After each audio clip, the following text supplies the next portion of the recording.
लोग के बीच में छोटा सा भी रहा बा, आशा व विश्वास बा अभी तक जोन भी हुआ। अब आप लोग ध्यान से सुनिए, आप लोग के बीच में बीर रस के भी रहा है, जौने बिरादरी में गवाई आए हुई अपने खानदान के भी रहा है, बीर लोरी के 4 लाइन भूमिका में गुरुजी लिखा था। आप देखिए भैया,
मिलाए हैं लोरी, मस्त मौसम बसंती मिलन की।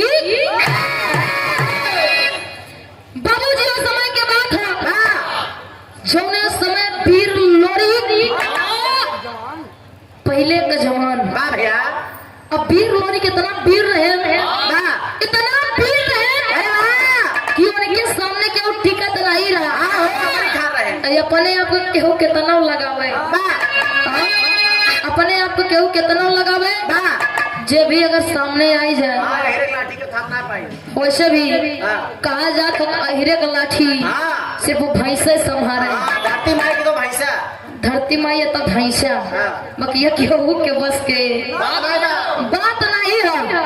वैसे इन बीर लोरी कितना बहादुर रहे, उनके वीरताई के आगे केहू टिकट नहीं रहा। जब कभी लिखे बैठा थे अपने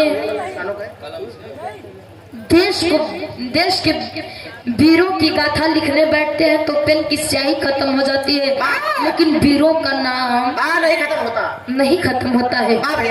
बड़ा बढ़िया बिरहा में गजल के भाव लगावत है।